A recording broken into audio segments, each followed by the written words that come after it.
සබ්බ පාපස්සා කරන. හරි සරලයි, හරි ලේසි.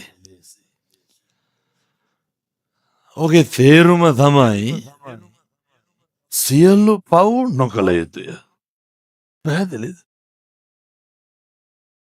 සියලු බුදුවරුන්ගේ අනුශාසනාව හොඳයි. ඔය සවුන් කරන කනට කියන්න හාමුදුරනේ එක වඩු කරන්න කියලා. ඊට පස්සේ කියනවා කුසලස්ස උපසම්පදා. කුසල් විතරක් වඩන්නලු. පළවෙනි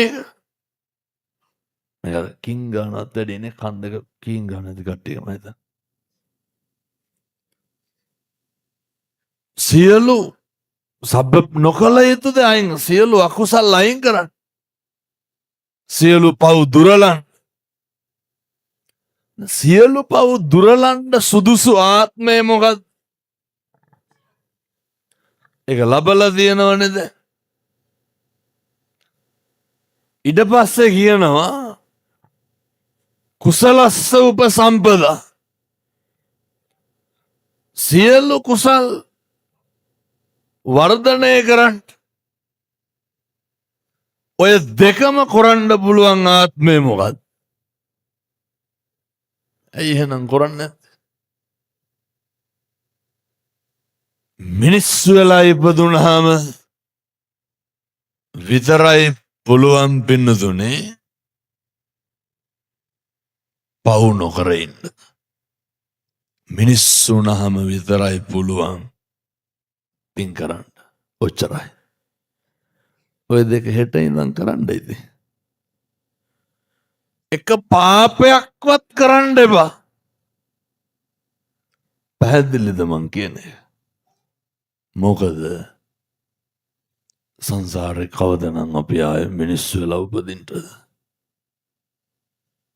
කවදනම් සංසාරේ මෙහෙම ඉඳගෙන බණ අහන්න? සත්තු වෙලා උපදින්න පුළුවන්. තිරිසන් ලෝකවල උපදින්න පුළුවන්. ලබාගත් මනුෂ්‍ය ආත්ම භාවය නිස්කාරණේ නාස්ති කරන්න එපා. පව් නොකර ඉන්නකොට හරි වැදගත් කාරණයක් තමයි පින්නතුනේ ඔය වචනය කියන එක හරි වැදගත්. මම මේ කියන ඒවා හෙට ඉඳන් කරන්න ඕන හොඳ? එහෙම කරන්න බැයි නම් ඔය ඉඳගෙන ඉන්න එකේ තේරුමක් නැහැ. පව් නොකර ඉන්නකොට අතිශය වැදගත් කාරණයක් තමයි ඔය කට පරිස්සම් කරගන්න එක. පළවෙනි කාරණය පුරුදු වෙන්න වචනයෙන් අකුසල් නොකර ඉන්න.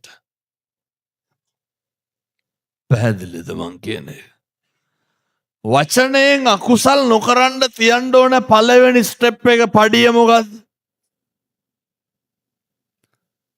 දැන් ඔය මේ පැතිවල කුණුහරුප කියනවද නැහැ?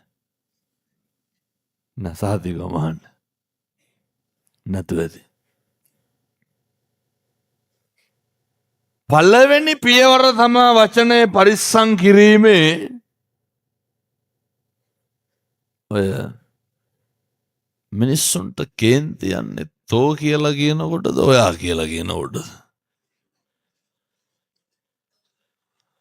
ඔයා කියලා කිව්වට කේන්ති යනවද නැහැ? දැන් හෙට ඉඳන් මොකද්ද කරන්න ඕන එහෙනම්?